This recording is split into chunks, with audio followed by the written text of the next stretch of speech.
Good morning student. आज हम अपना नया चैप्टर स्टार्ट करेंगे इशू ऑफ शेयर।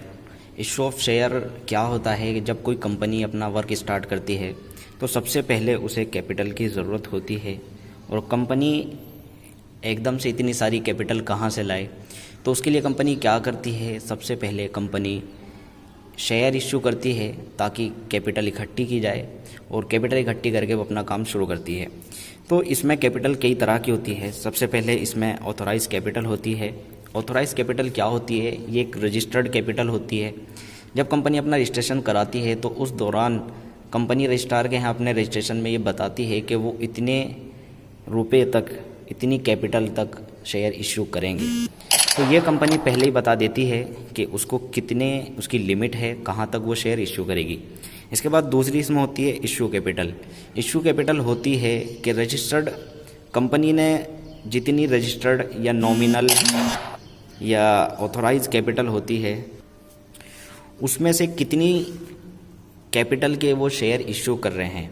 मान लीजिए अगर ऑथोराइज कैपिटल एक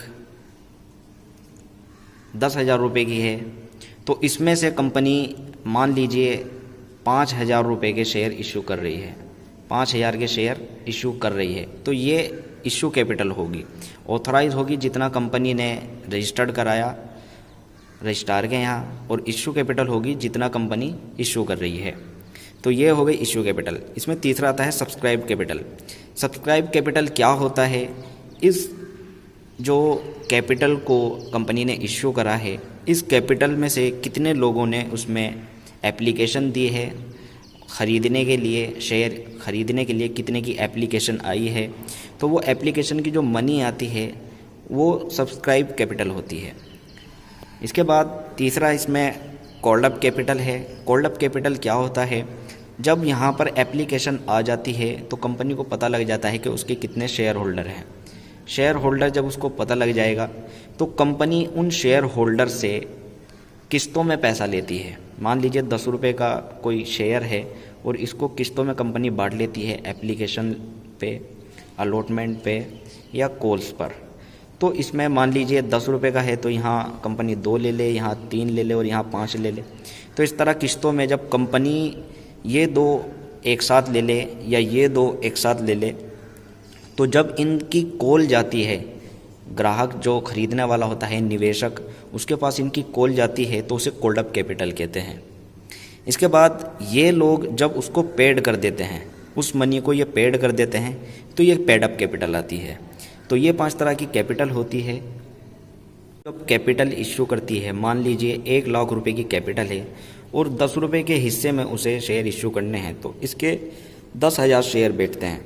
तो इन 10,000 शेयर को कंपनी जब इश्यू करती है तो अगर कंपनी अच्छी स्थिति में है, कंपनी का काम अच्छा है, अच्छी उसका नाम है मार्केट में, तो कंपनी उनको 2 तरीके से इश्यू करती है। या तो कंपनी इश्यू करेगी उसको, अगर अच्छा नाम है तो प्रीमियम पे इश्यू करेगी, और या कंपनी की मर्ज़ी है कि कंपनी एट पार पर भी उसे इश्यू कर दे। प्रीमियम क्या होता है? मान लीजिए 10 रुपये का ये शेयर था,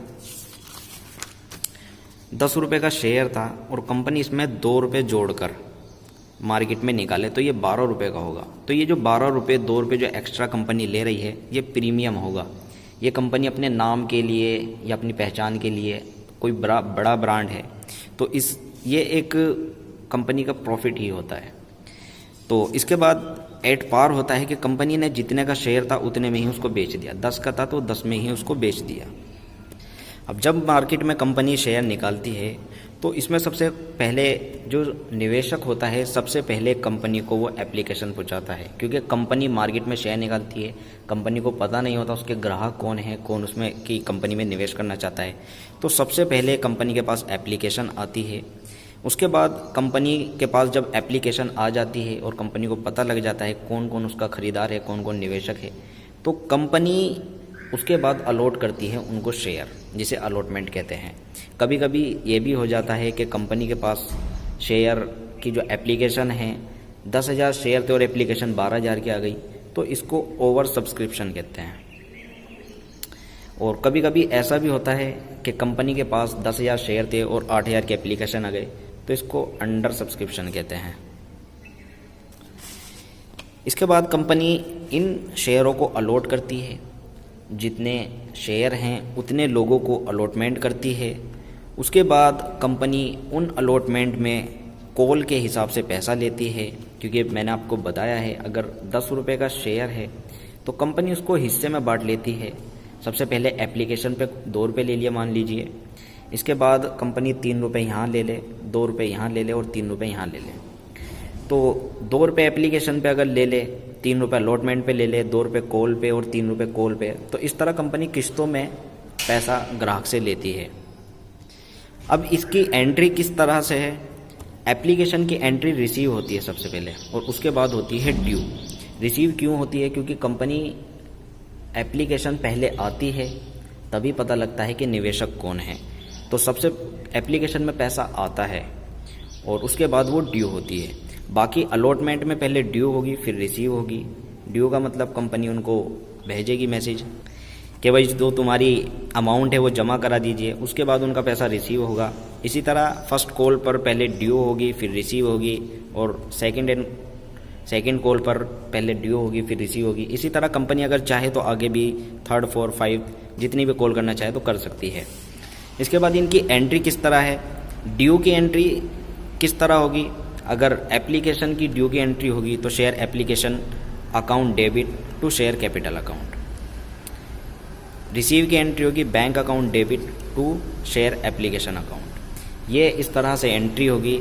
अगर अलॉटमेंट की कर रहे हैं, share allotment account debit to share capital account, share first call account debit to share capital account. तो इसी तरह ये सारी एंट्री होगी जो हम आगे पढ़ेंगे जब क्वेश्चन करेंगे।